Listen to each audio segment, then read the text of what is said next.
Hey, Edith. Hey, Christy. I got a series of soup recipes. Oh. Do you want the detailed pages or just the condensed version? Oh, no. You gotta stop. Hi, I'm Christy. And I'm Edith. We're backyard gardeners from Colorado. And neighbors. And friends. These days, gardening has gotten very popular. And we've noticed more and more people picking our brains for tips and troubleshooting about gardening. We're not experts. We just learned a lot about gardening from the mistakes we made along the way. So welcome to Upside Down Tulips, a fun podcast that celebrates gardening gone wrong. Upside Down Tulips.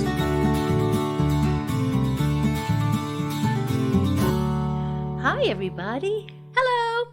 And hello, especially to people who right this second are working in their garden. Huh, Christy? And a big thank you to people who don't even garden at all. That's right, and still listen. We love you so much. Christy, it's nice to see you. Speaking of love, it's been a tough week. Don't you think? A little bit tough on people, has it? Yeah. A little. Yeah. So, do you know what déjà vu is? Déjà vu? Déjà vu. No. It's the feeling that we've heard all this bull before. Oh my goodness, that's great. Isn't that good? Yeah. I had to say it. That's really, really good. Okay. And I want to say to you, Edith, Yeah. that what's happening right now are, because we record on Thursdays, Yes. is the Broncos are playing. Oh, what's left of them, right. Yeah. But don't you, I was just thinking you would be really disappointed to miss the Bronco game today. I will be really disappointed. Well, maybe to after we miss. record this, we can go up and watch a little bit. Maybe we can. And we'll see how they're doing. A fan Right, should we'll be see a how this fan goes. through thick and through thin. That's right. And times are very thin. Very, very thin. It's okay. But you know what? There's good news. There's good news. A couple of nice things happened this week. My sister, Norris, sent me some deoxidizers, and I brought you some. A deoxidizer? That's Is that what- for red that's- wine? No, but you know, that sounds so good.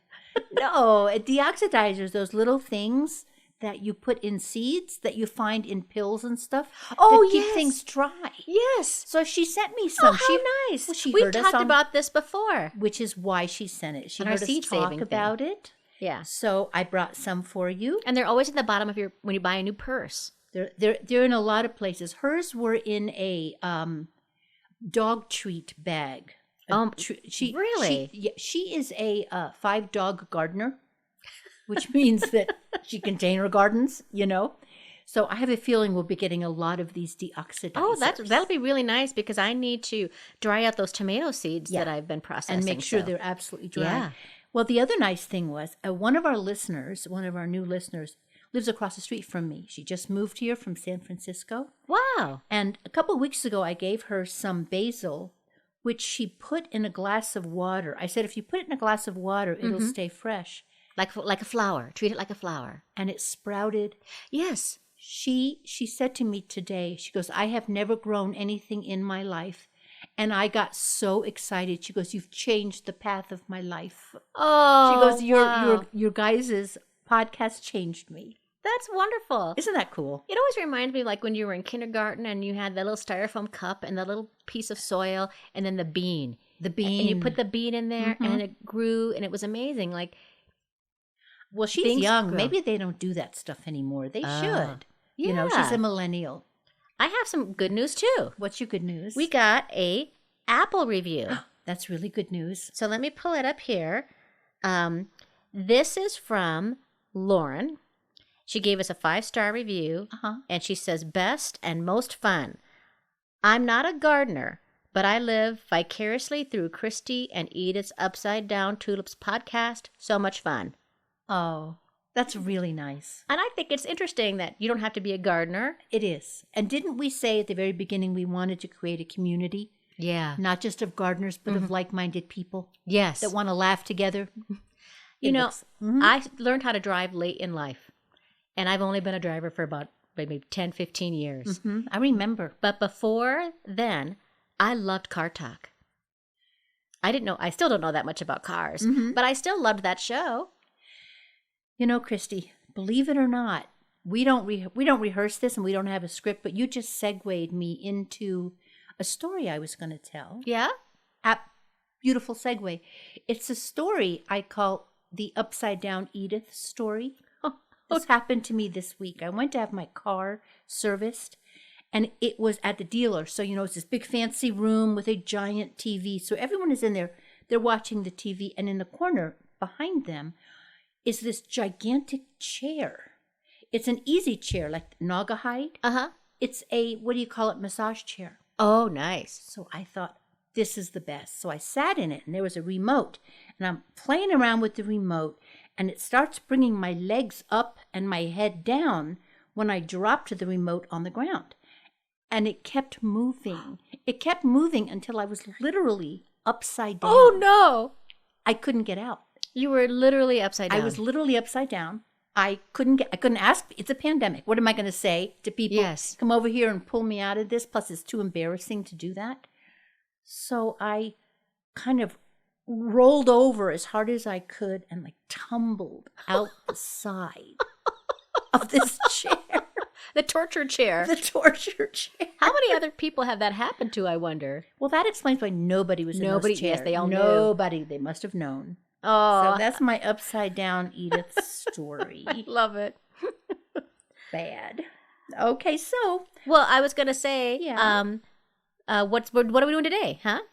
What are we doing today? We're going to, today we're talking about harvest recipes. Yes. We're going to share some letters from the mailbag. And I'm also excited about next week because we're going to start talking about fall garden cleanup and prep. It's a real transition time, and I'm excited to talk about it. And after that is Halloween. Yes. Our Halloween show. We decided, folks, to have a Halloween show, and we need your help because we want your help to help us populate it with your pumpkin stories, your scary stories, your costume fails. If you had, the zucchini that ate your dog, anything like that, send that in. And you know what else I was thinking, Christy? So I can't be the only one with embarrassing stories. Maybe sometime in February when we all need a laugh, maybe our listeners will send in some embarrassing stories. Yeah, so upside down stories. Yeah, maybe. So anyway, please do stay in touch with us.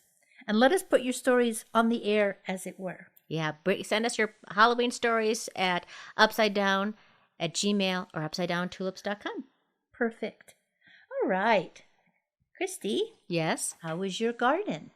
Well, it's interesting because I feel like everything is really slowing down. It's so obvious, isn't it?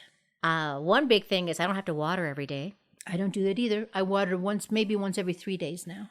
There were 2 whole days I didn't even go out into the garden at all. Wow. And then I went and went, wow. I mean, things are still growing. Things are still happening. It's gotten a little weedy. And I thought, I could go out there and weed. I'm like, nah, I'm fine. Yeah, let's wait till it rains. And then we had some nights where it dipped below 40. Did you cover? No. I didn't either. I thought, should I cover? Should I not cover? I went, just let it be. I'm done covering. I didn't even cover the basil, and the basil was fine.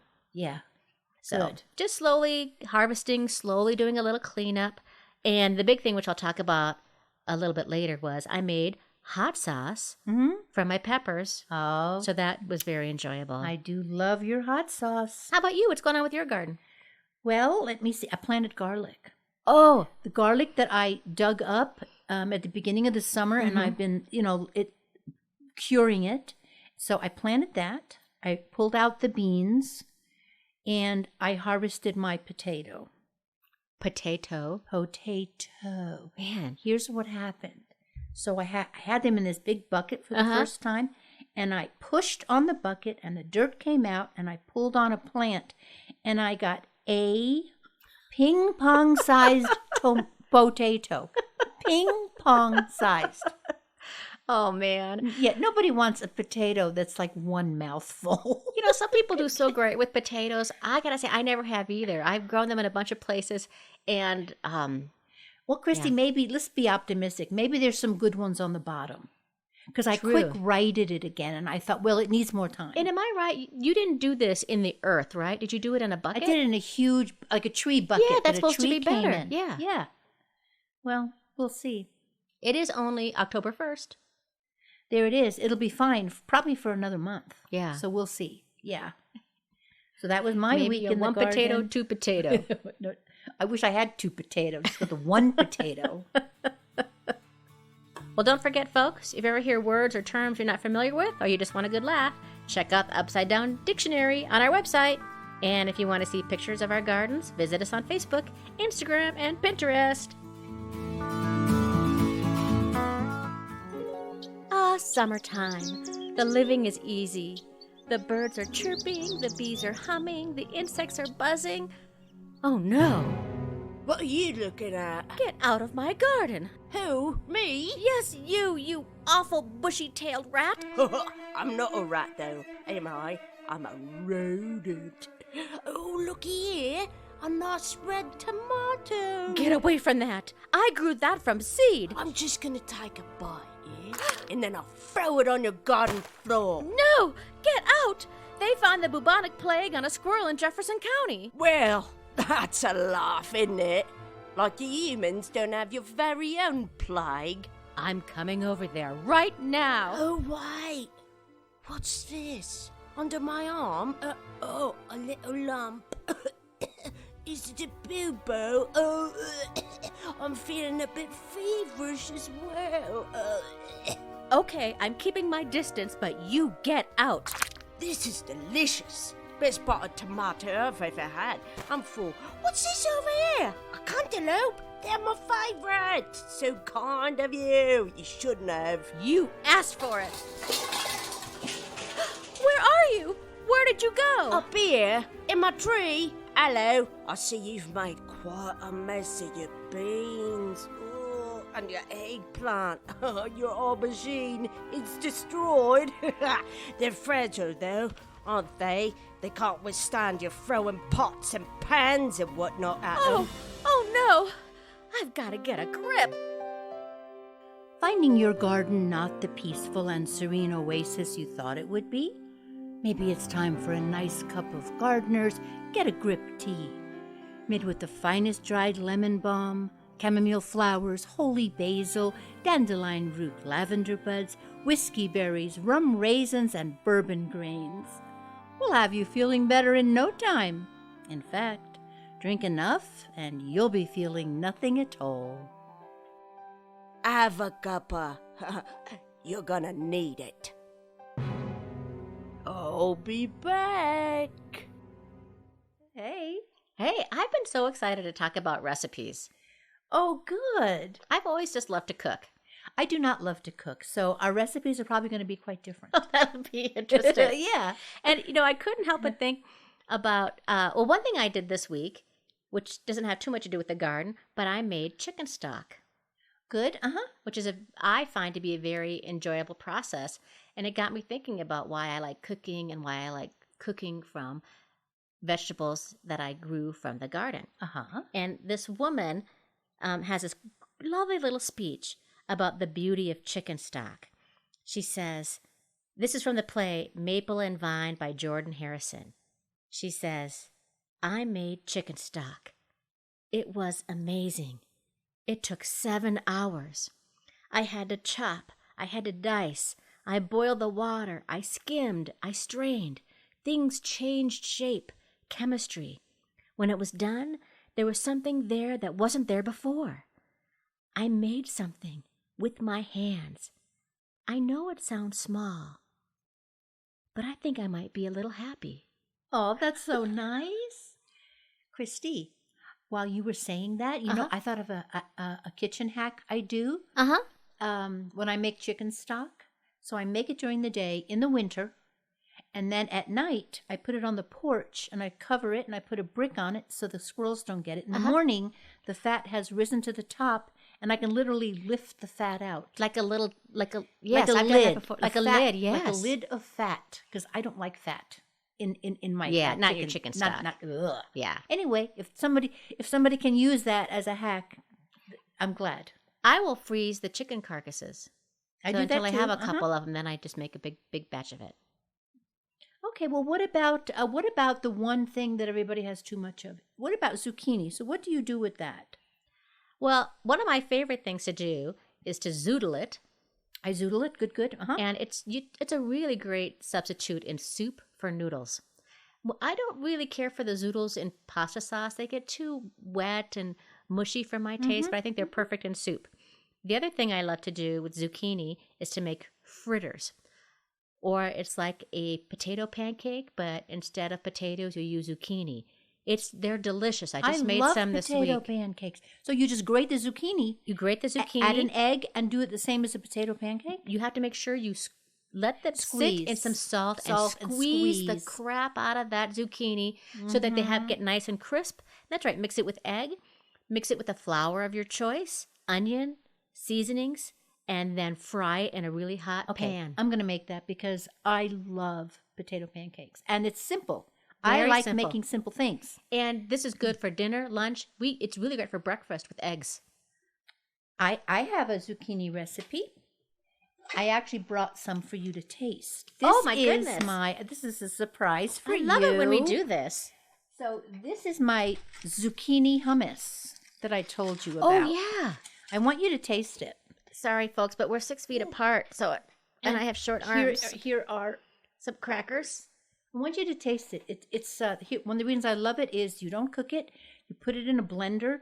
It is garlic, zucchini, and tahini with cumin. That's it. Hear that crunching? She's actually eating it. That's not a sound effect. That tastes like hummus. It doesn't it? It's delicious, isn't it? Wow, I'm gonna just try some with fresh zucchini. Nothing cooked, raw food. That tastes better. exactly like hummus. It does. Were you expecting something different? Yeah, I was. I was shocked when I first made it. That I'm is like, amazing. This is so good. Wow.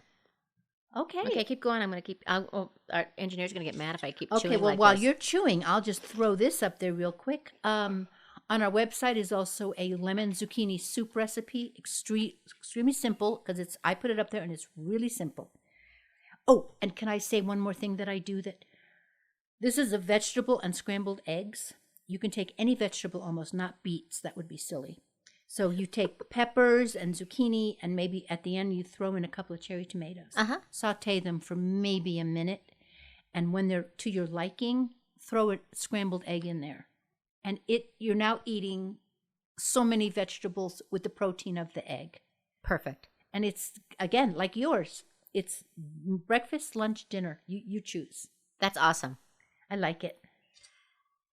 People also will have a lot of tomatoes this time of year. My favorite tomato recipe is a tomato bolognese. And I use this with fresh tomatoes. I just go out into the yard. You just need to saute an onion, then add some garlic, throw in some ground beef and some seasonings, tomato paste, parsley, and about 28 ounces of tomatoes. They can be canned or just use your fresh ones that you have out there. You could throw in a little bit of wine if you want to, salt and pepper. At the end, throw in some chopped basil. It tastes like summer in a bowl. You know, that sounds so good. And also, it's quite close to the spaghetti sauce I made this week. The minute it gets cold, I'll make at least a gallon at a time and freeze it in servings. And I found out another hack that I never knew, which is when you saute mushrooms, if you add a little bit of soy sauce, it brings out the earthiness. Oh, I love that idea. I did it and it works. It's delicious. Mushrooms in anything. Mushrooms in anything, but the soy sauce really. Oh, I love that idea. Rather than them, sometimes their taste disappears. Yes. In the big acidic tomato thing. See, what I do with mushrooms is the old Julia Child trick. What did Julia do? Sherry. Of course. Sherry and butter. Yeah, sherry and butter. Yeah, sherry and butter makes everything better. Oh my gosh, that's like a slogan. Sherry and butter makes everything better. It does. That's good. What about anything more on your zucchinis? Nope. Can I quickly talk about another raw soup that I made? Yeah, Again, yeah. Blender. Yeah. No cooking. Cucumber avocado jalapeno soup. And you just dice everything up. You put it in the blender. Stick it with yogurt. Oh, yogurt, of course. Greek yogurt. Then you stick it on puree and put it in the fridge. Let the taste melt together. Boy, is that good. I love all kinds of soups. And I love cold soup in the Cold summertime. soup, yeah. Oh, so good. I have a hot summer soup. You do? This is a summer harvest soup, and what I love about it is that with the exception of the protein, everything usually comes from my garden. Mm-hmm. Good. The protein in this soup is Italian sausage, but I think you could probably use chicken, or you could substitute mushrooms if you want to do vegetarian. Mm-hmm. So you need onion, butternut squash, green bell pepper, garlic, zucchini, tomato, and then all the herbs that come from my garden: basil, oregano, parsley, green beans, and potato. So if you can get a potato. Yeah, if you're me, you don't have enough of a potato.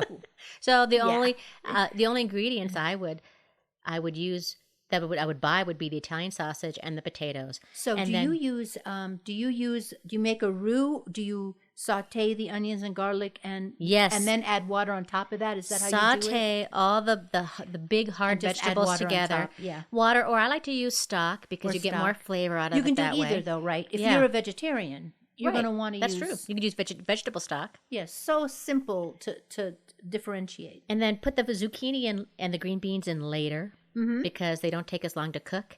And then it's great with some Parmesan cheese and some crusty bread. I'm going to make it this weekend. I'm going to take pictures. Oh, good. Who doesn't want pictures of soup? Especially if the soup looks ravishingly good. Because we're not saying delicious. Yeah, if it looks like it's going to make your mouth dance. Yeah, because delicious is such a generic word. Yeah. It's like a party in your mouth and everyone's invited. Party in your... Oh, that sounds so dirty. Okay. I was going to say something even dirtier. Oh, go ahead. I dare you. Go ahead. It's our 13th show. We get to do what we want. Orgasmic. That's not dirty. That's fun.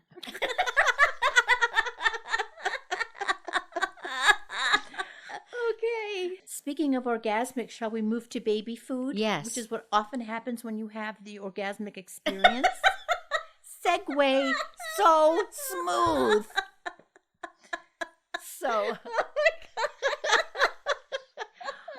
I am going to urge people, whether you have a garden or not, to go and make your own baby food. It's basically vegetables and water, or apples and water, or mash up some bananas. You will save so much money, even if you use organic stuff from the grocery store.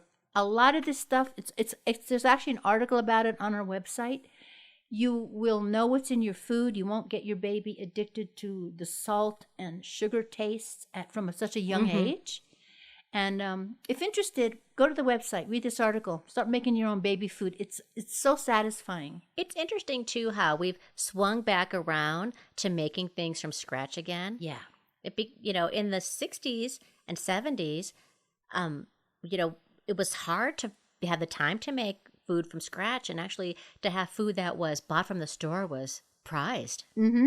Yeah. Mixes, cake Remember, mixes. it was all about giving the woman of the house some leisure time. Remember that? Remember that? Yeah, now we have all that leisure time. Is that the deal? Now we have so much leisure time. Yeah, let's make food for the world. Yeah.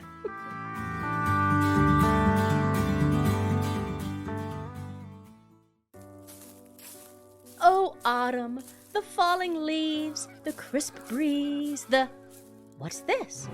I planted hundreds of bulbs yesterday, and they're all dug up. No, but I put cayenne and red pepper flakes on them. My newly planted pansies, chewed to the root. Oh, come on. Was it that same awful squirrel who ate my tomatoes? Oh, do you feel that chill? Winter's coming. Oh, look how bushy my tail is. It's gonna be a long one. Hope I have enough food stored away. Wait a minute. What's this? It's bulbs. She planted bulbs. And look here, bulblets. Tiny little tender bulbs as an appetizer. And a muse bouche. How sweet of her. She must have forgiven me for eating the tomatoes. What a nice woman. Oh, wait. Oh, no, she didn't. They're spicy hot.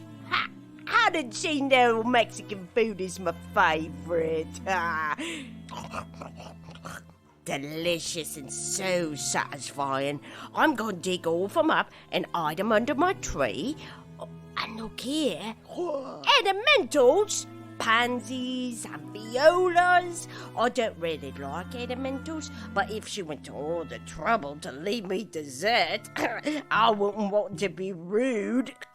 Like me mum always said, finish your plate. Looky, it's like a buffet out here.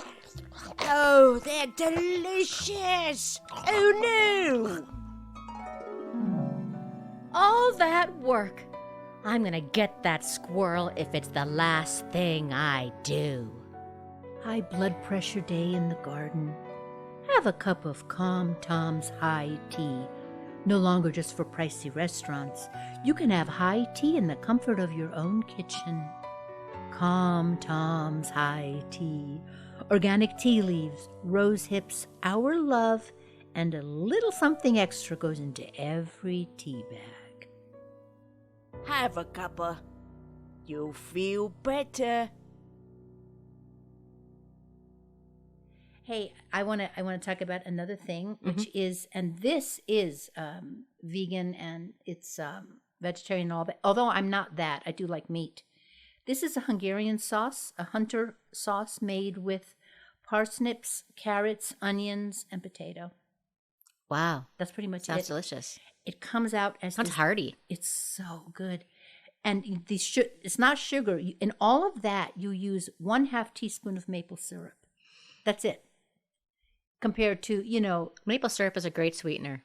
1/2 teaspoon. Look at Yeah. that. And apple cider vinegar. And it's one of my favorite things in the whole world. What do you do with it? I eat it as a side with, like if I make meatloaf. You can make dumplings and eat it with, it's just delicious. It's a perfect side, or you can put it on top of your food as a sauce. Sauce or side, side or sauce. Saucy side. A saucy side. There's no losing with this hunter sauce, really. That sounds delicious. Oh, I just said it. I knew you'd be the first. You didn't want to say orgasmic again. Okay, anything Well, speaking else? of things that are hot and sexy, Uh-oh. should we talk about Tomatoes? my hot and Plum sexy things with a hot navel? sauce? Yes, let's do it. Let's do it. So every year, when my peppers start to turn red, I pluck them and I put them in a freezer bag and I put them in the freezer. And then when the moment strikes me, I pull them out and I will make hot sauce. Can I ask you before I you saw go this on? in your eyes. You were like, you wanted a question. I have a question. Oh, yeah, thank you. Do you stick the whole pepper in the freezer? Do you seed it? Do you Whole make pepper. this with the whole pepper? Because the seeds are where the heat is, That's right, yeah. So you use the seeds making the hot sauce? Yeah. Okay. And this recipe is loosely adapted from an Emerald Lagasse recipe. mhm. It's so easy. All right, so here's how you do my hot sauce. It's best, I think, to have red peppers because then you don't need any food coloring at all. You can have to use a natural color Okay. of whatever they are. question. Mhm. I'm raising my hand. Yes, So, Edith in the back. Yes. Thank you, Miss Christy. So, when you say red, do you let the green ones turn red, or On or the vine. On the vine. Okay. On the vine. Thank you. Yeah. I'm done. I'm Or answered. maybe they'll turn orange, maybe they'll turn yellow, but just so they're not green. Okay. Make sure you wear gloves, folks. You only have to make this. I've made this mistake maybe 5 times without gloves, and then you touch your eye, and then your eye really, Ooh. really hurts. So make sure you're wearing some kind of gloves. Remove the stems, chop them up, keep the seeds. You saute them with onions and garlic and water for about 30 minutes. Really? You let it cool. You put it in your blender or your food processor with some vinegar. You strain it. You bottle it. You refrigerate it. That's hot sauce. So the my ingredients are gosh. just peppers, onions, garlic, water, vinegar. That sounds amazing. I have 3 sisters, My other sister, Uta, made hot sauce once. And she did that. I think she might have worn a gas mask because she takes things to extremes. And somewhere she sent it to us for Christmas, and it was air. What is it called? Airmail when it flies? Well, it all flies, right? Yeah. How old am I? I thought it came by buggy. Anyway. Pony Express. Yeah. So all the bottles exploded. Oh, they were like no. too hot for the jar. Oh my gosh. And I said to her what happened, and she said it's probably the change in air pressure because she's more scientific than I It am. could. It could be. Yeah. It could be. Well, I made a bunch. I made 8 bottles this week, and then I have a lot more peppers that I'm just waiting for to catch up. It's so funny. Get it? Oh Sorry. my God, that's I just realized hilarious. So Unintended. funny. Christy, you know what else is funny? There's like this empty spot in my pantry where once was a jar of your hot sauce. Well, you can Just go putting home it with out one. there. Just You gotta putting it let out it. You there. gotta let it wait a couple weeks. All right. So I'll give you one tonight, though. Okay. We should talk about one more thing before we wrap this up, which is the chia jam, Yes. which we had on the list, also on the website. But it's a way to make jam with almost no sugar, bringing it down to almost zero, almost no cooking. Easy peasy. And I freeze it after I make it. Or you make a little bit and you eat it right away. Recipe on our website. Recipe on the website. Where is it, Christy? Where? On the website. And what is that ... business? UpsideDownTulips.com. Thank you. What are we gonna do with all the squash? All the spaghetti squash that we have. There's a lot of recipes. There are. But you know what? How do you cook yours? What do you normally do to get it ready? I cut it in half and I put what do you call it? The olive oil on it, and I roast it. Yeah, but at 400, that's what I do. And for then about a half hour. I take it out with the fork so it looks like spaghetti, and I like it like that. I like it with sauce over it. I also like it without sauce. I made soup once, spaghetti squash soup. How was that? It was all right. It wasn't my I felt like it would be favorite. stringy. Maybe I like stringy. Me too. What's wrong with Felt like it stringy? would be non-delicious. It was not non-delicious. It was buoyantly good tasting. I did a new recipe with spaghetti squash this week. That was You made it up? no, I found it Okay, online, okay. but What I did you made do? it. In fact, we just had it. We just had the last of it for dinner tonight, and it's a Tuscan spaghetti squash casserole, and it has sausage in it, and spaghetti squash, and some sort of green, like you could have kale or spinach. The cool thing about it, though, is that it's a paleo recipe, so it's non-dairy, and it has a creamy garlic sauce that was made out of garlic, cashew, coconut milk, lemon juice, salt, pepper, and red pepper flakes. Wow, that seems excessive. And you mix it all together. Sounds so good. I also added sun-dried tomatoes, and I think you could substitute mushrooms for the sausage. Honestly, on a scale of 1 to 10, how good was it? I would give it a solid 8. It was really good. Wow, that is good. Okay. Yeah, and it had this sort of creamy, cheesy sauce to it. So it was like in Minnesota, we call them a hot dish. I love casseroles. I love all-in-one pot meals. Yeah, all in one pot. And so then you put it on the oven and you heat it up so the top gets nice and crispy. Christy, are you going to put it on our www? Yeah, I will. Oh, good. Yeah, it was really good. And I think you could adapt it for your own purposes, Okay. Adapting is good. Do you get a lot of basil? I do have quite a bit of basil. And no, I don't make the pesto, and I don't know why. What do you do with all your basil? I eat it. I eat a tomato every single day. I eat a giant tomato With basil? with basil for like 5 weeks. I don't get bored of food very easily Yeah, I don't either. at all. I can eat the same thing for up to 5 weeks. I think that's my limit because that's how much I hate to cook. Well, I'm probably going to have to go out and make pesto this week, which is, of course, super easy to make because you don't cook it, do you? No, you don't cook it. It's basil, olive oil, some kind of walnut, pine. You can do a pine nut is what's traditional. It's on the expensive side, so you can use a walnut and some garlic. And how do you preserve it? Well, that's the tricky part because basil hates cold. It'll last in your refrigerator a couple weeks. And I've frozen it before, but you do lose its color. What I think it's nice to do with extra pesto, and a lot of people probably do this already, is to put it in ice cube trays. So then in the winter, when you're making a soup or a stew or a spaghetti sauce, you can take one of those pesto cubes and pop it in when you don't need it for the color. You just want it for the flavor. That's so interesting. I do that with bourbon. got drunk eating your soup last week? Maybe so. I'm kidding because that stuff doesn't freeze. Oh, that shows you what I know. I know. I couldn't believe you didn't call me on that. That's funny. Well, this was good, Christy. I feel edified. I do too. Good. I think we've got a lot of fascinating, tantalizing, tasty, orgasmic recipes. I think that we we do have too. shared, and we'll put them on our website for people who want to make more. And then if you do make these recipes, please take pictures or let us know how they went. Because who doesn't like food pictures? Why do you laugh at that? I love food pictures. You don't take pictures of your food in a restaurant? Never in my life. No. Oh my God. No.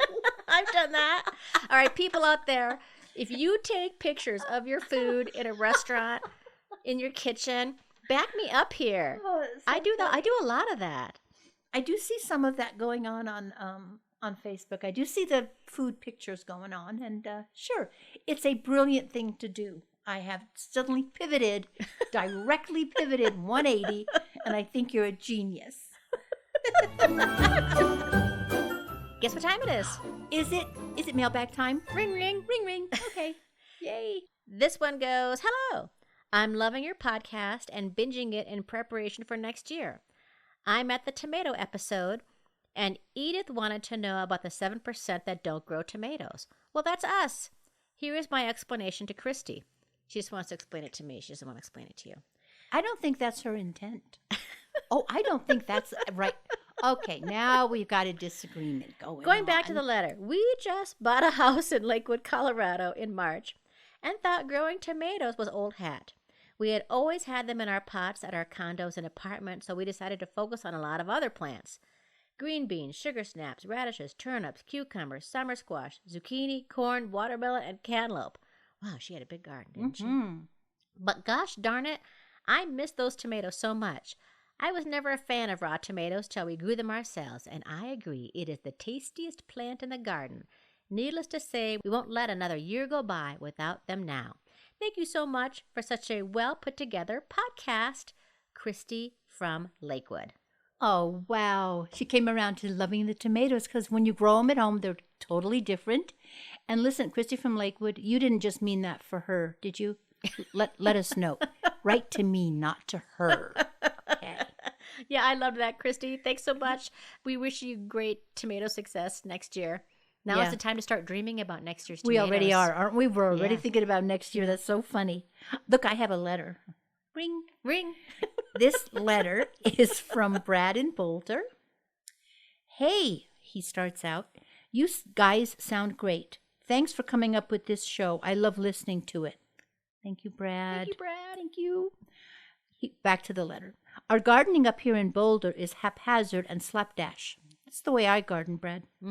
We built some raised beds for the first time this year and tried to grow some tomatoes, cucumbers, peppers, and squash. The results were meager, but not so much that we're going to abandon the effort. My question is, do you have a short list of go-to vegetables that always do well out here despite the arid climate and short growing season? And do you have a list of things you will never, ever try to grow here? Keep up the good work. Thanks, Brad. He didn't grow zucchini this year, did he? Brad, boy, yeah. You can't even stop that from growing. It doesn't say zucchinis on it. He says squash. Oh. I bet that's what he meant. Could be. I bet that's what he meant. Yeah. Or unless he was doing butternut or spaghetti squash. Yeah, but zucchini's always so reliable here. Yep. And peppers, I think, are really good.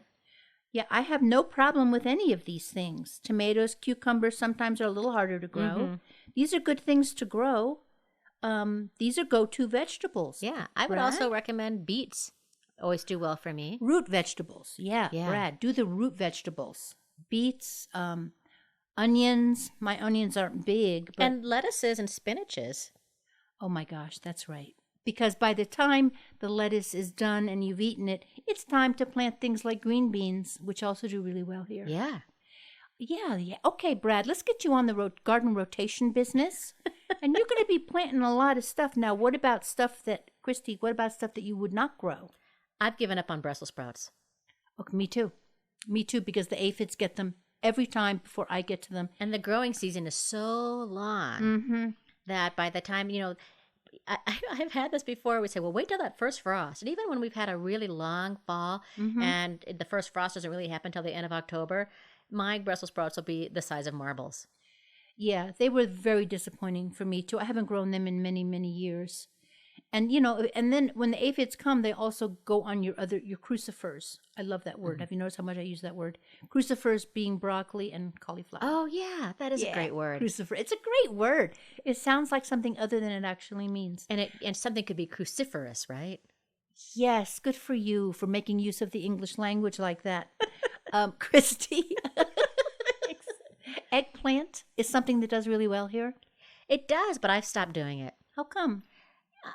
I just think that I just haven't gotten, I don't know, the last couple of years, you wait all that time for just a couple, it takes so much space up in my garden that I just passed on it. I haven't grown it in a long time.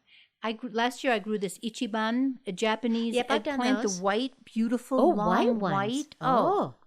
I like sometimes, we should do a whole episode on unusual things we've done. Oh, that's a great idea. Things that we can plant. Yeah. Okay, listen to us. We're already dreaming about the future. Thank you so much, Brad, and thank you, Christy, for your letters.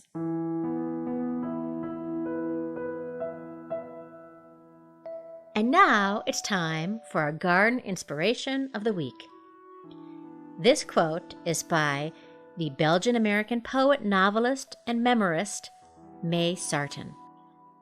Everything that slows us down and forces patience, everything that sets us back into the slow circles of nature is a help. Gardening is an instrument of grace. Oh, I love that.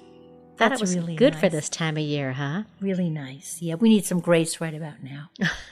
Yeah, we sure do.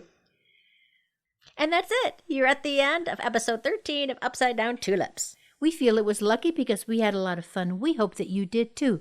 Who are we? We are Edith Weiss and Christy Montour-Larson. And if you have someone in your life that you think would like this podcast, please do them and us a favor and let them know about it. We would appreciate it, right? We sure would.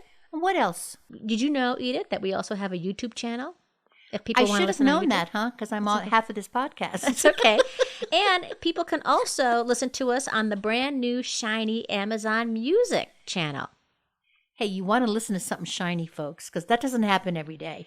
And if you're a fan of this show, please leave us a 5-star rating or a review on Apple Tunes or wherever you like to listen to podcasts. We have someone else to thank, Christy. Let's have special thanks to Denise Gentilini for composing and performing the Upside Down Tulips theme song.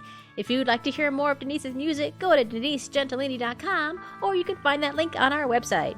And also thank you to our friend and talented actor, Karen Slack. Karen! Don't forget, if you make a mistake, your garden will forgive you. Shall we go watch the Bronco game? Let's do it. No blame. Go Broncos! Upside down.